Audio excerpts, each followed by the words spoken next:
తమ్ముళ్ళు అన్నలు అందరికీ నమస్కారం. అంటే అందరు తమ్ముళ్ళే, నేను ఒక్కడిని అన్నని. గురుగారు, ఇది నేను 50 సినిమాలు తీశాను.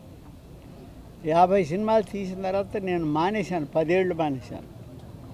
వద్దు నేను సినిమాలు, ఎందుకంటే వాతావరణం బాగాలేదు. ఇది అంతా యాక్షను ఫైటు ఇవి నా వల్ల కాదు, నేను తీయలేను అని చెప్పి నేను మా అబ్బాయికి చెప్పాను, నేను మానేస్తాను రా, తీయలేను అని. అంటే తనే కోరిక ఏంటంటే, లేదు నాన్న నువ్వు 50 సినిమాలు తీసావు, అన్నీ ముత్యాల సుబ్బయ్య పేరు మీదనే తీసావు, అందువల్ల ఒక సినిమా తీద్దాం, ముత్యాల మూవీ మేకర్స్ అనే బ్యానర్ మీద తీద్దాం, డైరెక్టర్గా మీరొద్దు. ఆడే చెప్పాడు, మీరొద్దు, ఎందుకంటే మీకు ఏజ్ వచ్చింది, మీరు ఆడ అవస్థపడతారు. మీకు నచ్చిన మీ కో డైరెక్టర్లు ఎవరైనా మీ స్టాఫ్లో ఎవరు నచ్చితే వాళ్ళని డైరెక్టర్గా పెట్టండి అన్నాడు. నా దగ్గర దాదాపు 20 మంది కో డైరెక్టర్లు పనిచేశారు. అన్ని ఇది నేను చేసిన 50 సినిమాలకి 20 మందిలో అంటే 50 మంది దాకా చేశారు, కానీ 20 మంది నెంబర్ 1, 2, 3 అలా వచ్చారు. వాళ్ళందరిలోకి నాకు నచ్చిన మనిషి, నచ్చిన వ్యక్తి, మంచి మనిషి, నాకు షిప్పి అంటే ఇష్టం.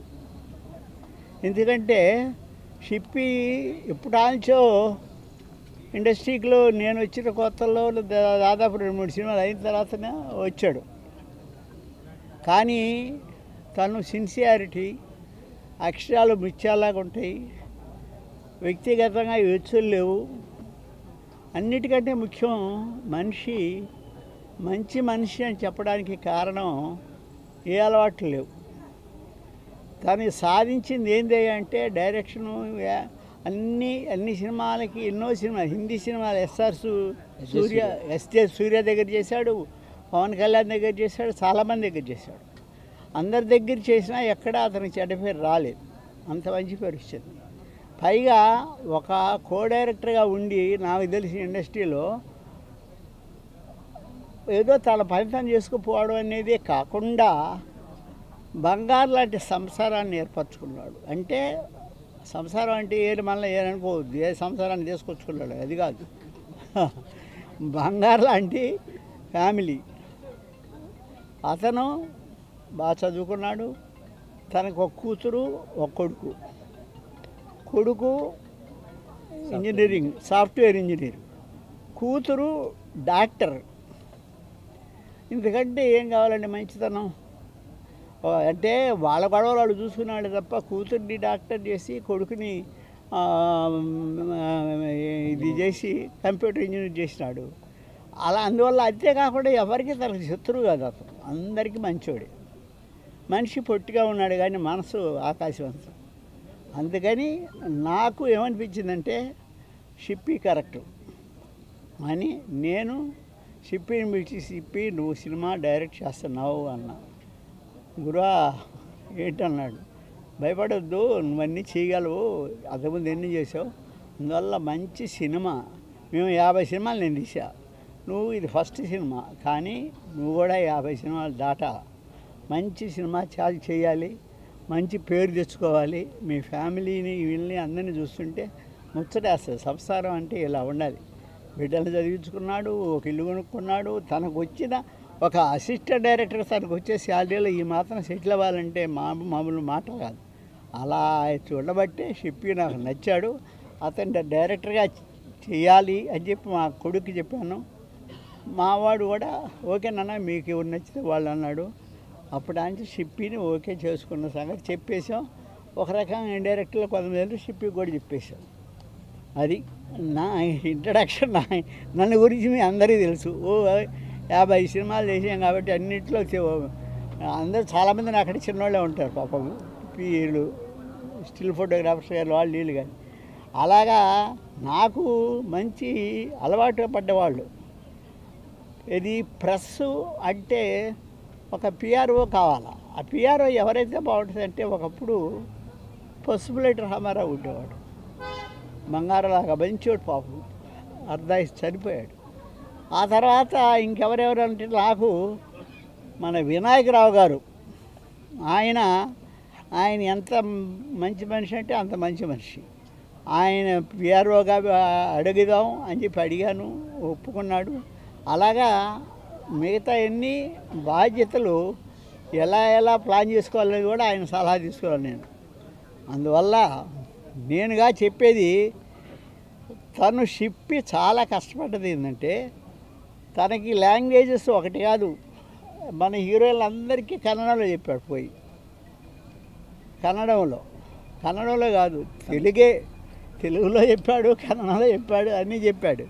అందువల్ల షిప్పి కరెక్ట్ కాబట్టి డెఫినెట్గా షిప్పి చేసే ఈ సినిమా అన్ని విధాలా బాగుంటుంది. మాకు కోఆపరేట్ చేసిన రైటర్సు మరుదూరు రాజా, నివాసు, కోటి గారు మ్యూజిక్ అన్నీ కలిసి వచ్చినాయి. అందువల్ల ఇది ఒక మంచి సినిమా అవుద్దని నా ఆశ. మిగతా మా గురువు కమ్ శిష్యుడు చెప్తాడు.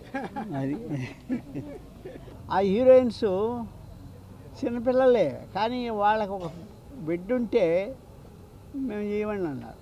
ఏంటమ్మా అంటే, బిడ్డ ఉంటే బిడ్డల తల్లి అయిపోయింది కదా అని అన్నారు. ఇది ఎక్కడ గొడవరా బాబు అని చెప్పి అనుకొని వదిలేసి, ఎవరెవరైనా ఎచ్చితే కన్నడంలో ఇదిగో వరుస బంగారు లాంటి తల్లులు దొరికారు. వాళ్ళు ఎంత ఒబిడియట్, ఎంత మంచితనం అంటే, వాళ్ళు కథ ఇవ్వండి, ఒకసారి కథ చెప్పండి, కథ చెబితే ఎంత ఆనందంగా ఫీల్ అయ్యారో, అసలు ఎంత ఇంట్రెస్ట్గా చేశారు. అందువల్ల మొట్టమొదటి second thanks to the heroines for మా 3 పిక్చర్లకి. మా పిక్చర్ చేసిన దాంట్లో 3 హీరోయిన్లు ఉన్నారు, 3 మంచి క్యారెక్టర్స్ మంచి చేశారు. అలాగే కొత్త హీరోలు, సినిమా అంతా దాదాపు అందరూ కొత్త వాళ్ళే ఉన్నారు, తక్కువ మంది చిన్నవాళ్ళు ఉన్నారు.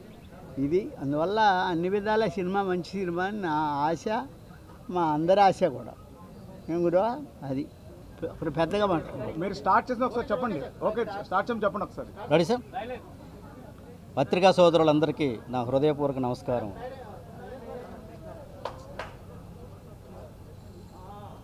కెమెరా ఇటుందని చెప్పండి, కెమెరా అటుందని. పత్రికా సోదరులందరికీ నా హృదయపూర్వక నమస్కారం. ముందుగా నన్ను దర్శకుడిగా పరిచయం చేస్తున్నటువంటి మా గురువు గారు ముత్యాల సుబ్బయ్య గారికి నా నమస్కారం. అలాగే ముత్యాల మూవీ మేకర్స్ ఫస్ట్ సినిమాలో నన్ను దర్శకుడిగా పరిచయం చేస్తున్న సోదరుడు అనంత కిషోర్ గారికి నా హృదయపూర్వక నమస్కారం. అలాగే కథ చెప్పంగానే విని యాక్సెప్ట్ చేసినటువంటి రచిత మహాలక్ష్మి గారికి, అలాగే సాహిత్య గారికి, అలాగే సాత్విక్ గారికి, అందరికీ నా హృదయపూర్వక నమస్కారములు. నేను అడగంగానే స్క్రిప్ట్ చూసి తను మార్పులు చేర్పులు చేయదలుచుకుని ఏమన్నా ఉంటే చేసినటువంటి మరుదూరు రాజా గారికి నా హృదయపూర్వక నమస్కారములు. అలాగే మాటల రచయిత నివాస్ గారికి నా హృదయపూర్వక నమస్కారములు. ఇప్పుడు ఇందులో కథ ఏంటంటే, ఒక మధ్యతరగతి ఫ్యామిలీలో ఒక తల్లి తన అనుకోని ఇన్సిడెంట్స్లో ఎలా వాటిని అధిగమించి తన యొక్క ఉద్విగ్నభరితమైనటువంటి సిచ్యువేషన్స్లో కూడా ఆ తల్లి మనసు ఎంత సంక్షోభంలో ఉన్నా ఎలా తీసుకొచ్చిందనేది ఈ సినిమా కథ సారాంశం. Thank you sir, thank you for all. పిలవంగానే పూజకి విచ్చేసినటువంటి బ్రహ్మానందం గారికి మా హృదయపూర్వక నమస్కారములు. అలాగే స్విచ్ ఆన్ చేసినటువంటి భరత్ గారికి నా హృదయపూర్వక నమస్కారములు. అడగంగానే మా క్లాబ్ కొట్టినటువంటి మా గురువు గారు పోకిరి బాబురావు గారికి నా హృదయపూర్వక నమస్కారం. Thank you sir, thank you for all. Press media వాళ్ళందరికీ నమస్కారం అండి. బేసికలీ బెంగళూరు కానీ తెలుగు బాగానే వచ్చు. తెలుగు మీద ఉన్న ప్రేమతో తెలుగు నేర్చుకొని ఆల్మోస్ట్ చాలా ప్రాజెక్ట్స్ చేశాను నేను ఇక్కడ. సో ఇది నా ఫస్ట్ మూవీ తెలుగులో చేస్తున్నది. కన్నడలో చేశాను, తమిళ్లో చేశాను, తెలుగులో ఇది ఫస్ట్ మూవీ. నా ఫస్ట్ మూవీలోనే ఇలాంటి ఒక పెద్ద టీం దొరకడం నా అదృష్టం అని నేను అనుకుంటాను. బికాస్ ఆల్మోస్ట్ నేను కన్నడలో చేస్తున్నప్పుడు అందరూ నన్ను ఎలా చెప్తారంటే, ఒక సెంటిమెంట్ క్వీన్ కానీ, లేకపోతే ఏడ్చేరాణి అని, కన్నీళ్ళు ట్యాంకర్ అని, ఇలాంటి ఒక్కొక్క పేరు పెట్టి పిలిచేవాళ్ళు నన్నని. ఇలాంటి నన్ను ఎలా వీళ్ళు గుర్తుపెట్టారో అసలు తెలియదు. బికాస్ సార్ గురించి తెలుసుకున్నప్పుడు నాకు తెలిసింది హీఈస్ సెంటిమెంట్ కింగ్ ఇండస్ట్రీలో. సార్ తీసిన మూవీస్ అన్నీ సెంటిమెంట్స్ని పట్టి ఉంటాయన్నమాట. సో అలాంటి ఒక జానర్ని నేను ఆల్మోస్ట్ అట్రాక్ట్ చేస్తాను అనమాట. నాకు చాలా ఇష్టం. అలాంటి ఒక సినిమాలో నాకు ఇంత మంచి స్క్రిప్ట్ని నా చేతికి ఇచ్చినందుకు thank you so much for the whole team and looking forward for all your support. నాకు నటించడం రాదండి, నాకు జీవించడమే వచ్చు. సో నేను ఈ కథ నా చేతికి ఇచ్చి నువ్వు ఈ కథకి నువ్వు జీవం ఇవ్వాలమ్మా అని చెప్పిన మా టీంకి థ్యాంక్ యూ. ఇలాగే సపోర్ట్ చేస్తూ ఉండండి. మీ సపోర్ట్ కానీ మా మీడియా సపోర్ట్ ఉంటే మనం ఆల్మోస్ట్ సక్సెస్ అయ్యినట్టే. సో ఈ అమ్మ మనసు గెలవాలని మీరు అందరూ ఆశీర్వదించాలి. Thank you so much. తల్లి మనసు సారీ అమ్మ అమ్మ అమ్మ అని చెప్పి అమ్మ మనసు అని వచ్చేసింది నాకు. నేను అమ్మ మనసు తల్లి మనసు గెలవాలని మీరందరూ ఆశీర్వదించాలి. Thank you. అందరికీ నమస్కారం. నేను బెంగళూరు నుంచి వచ్చాను. నాకు తెలుగు అంత బాగా రాలేదు, కానీ కొంచెం వస్తుంది. This is my first movie. నాకు ఇంత పెద్ద ఆపర్చునిటీ ఇచ్చిన Anantha Kishore sir, Muthyala Subbaiah sir and మా డైరెక్టర్ సార్కు very big thank you. Thank you. అందరికీ నమస్కారం. నాకు ఈ ఆపర్చునిటీ ఇచ్చినందుకు మా producer sir, director sir and Muthyala Subbaiah గారికి చాలా కృతజ్ఞతలు. Thank you sir. And movie మంచి సక్సెస్ అవ్వాలని చెప్పి కోరుకుంటున్నాను. Thank you. మీడియా మిత్రులందరికీ నమస్కారం. కొన్ని సందర్భాల్లో ఎంత తక్కువ మాట్లాడితే అంత మంచిది అనిపిస్తుంది, కానీ ఎక్కువ మాట్లాడకపోతే బాగుండదు అనిపిస్తుంది. ఈ cinema sentimental cinema, sentiment story. దానికి తగ్గట్టు కథ వెనక కూడా సెంటిమెంట్ ఉంది. అతను శ్రీనివాస్ రెడ్డి అలియాస్ సిప్పి నా ఫస్ట్ సినిమా ఫేర్కి అప్పీల్ చేశాడు. నేను అప్పుడు యంగ్, అతను 2 యంగ్. ఇప్పుడు నేను 2 యంగ్, అతను యంగ్. అద్భుతంగా ఫేర్ చేసేవాడు. ఇద్దరం కలిసి ట్రావెల్ చేస్తుండేవాళ్ళం. పూగురి బాబురావు గారి సినిమా నవభారతం ఏదో కలెక్టర్ ఆఫీస్లో దస్తావేజులు రాసినట్టు రాస్తుండేవాడిని. సుబ్బయ్య గారు, బాబురావు గారు, హర్నాథరావు గారు వాళ్ళంతా నిర్దేశం చేయటం, ఆర్డర్లు చేయటం, ఫేర్ చేయటం, ఇది కాదని నేనెంత ఓపికగా రాసేవాడినో అంతకన్నా ఓపికగా రాసేవాడు. నేను ఒక్క సీన్ రాసే లోపల 3 సీన్లు ఫేర్ చేసేవాడు. ఓ రోజు మంచం కింద చూసాం, ఇంత కట్టలు ఉన్నాయి. నేను అడిగా, ఏమయ్యా ఇవి అమ్మితే బాబురావు గారు ఇంకో సినిమా చేయొచ్చు కదా అని. అంత హ్యాపీగా ఫస్ట్ సినిమాని ట్రావెల్ అయినాడు. మా ఇంట్లో మెంబర్ తను, పరాయుడు కాదు. ఇప్పుడు మన పిల్లల గురించి మన వాళ్ళు బాగుండాలని కోరుకుంటాను. అతను డైరెక్టర్ కావాలని ఎప్పటిలో కోరుకున్నాను నేను. అది ఇప్పటికి సఫలమైంది. నెక్స్ట్ ఏంటంటే సుబ్బయ్య గారి గురించి చెప్పాల్సిన విషయమే లేదు. మాకందరికీ పెద్ద ఆయనే, సినిమా ఇండస్ట్రీలో కూడా నాకు పెద్ద ఆయనే. మా ఫస్ట్ సినిమా లైక్ చేశారు, గైడ్ చేశారు, ఫస్ట్ సినిమా హిట్ ఇచ్చారు. మా మధ్య ఒక అందమైన రిలేషన్ ఒకటి అప్పటి నుండి కంటిన్యూ అయ్యింది. గొప్ప గొప్ప సినిమాలు తీశారు. ఆ గొప్ప సినిమాల్లో నా సినిమా కూడా ఉంది. ఆయన ఇన్నాళ్ళకి ఒక నిర్ణయానికి వచ్చి వాళ్ళ అబ్బాయి అనంత కిషోర్ వాళ్ళ నాన్న పేరు కూడా బ్యానర్ పెట్టాలి, తన పేరు వినిపించాలని ఒక సదాశయంతో ముందుకు నడిచాడు. వాళ్ళ నాన్నగారి కోవలోనే ఆయన డైరెక్ట్గా ఎంత గొప్ప సినిమాలు తీశాడో తను కూడా ముందు అంత గొప్ప సినిమాలు నిర్మాతగా చేయాలి ఒక యాంబిషన్. అందుకని ఇతను ప్రొడ్యూసర్గా, అతను డైరెక్టర్గా సక్సెస్ కావాలి. మీకు ఇంకో రహస్యం చెప్పాలి. నవభారతం సినిమా అప్పుడు రమేష్ డైరెక్షన్ డిపార్ట్మెంట్ వాళ్ళు 3 ఉండేవాళ్ళు. భీమన సీను, ఇంకో సీను 3 ఉండేవాళ్ళు.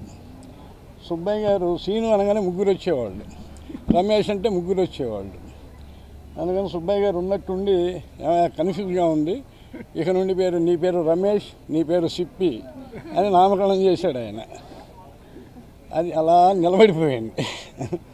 అలా సిప్పి అని ఫిక్స్ అయిపోయినాడు. టోటల్గా సినిమా బాగా వచ్చింది.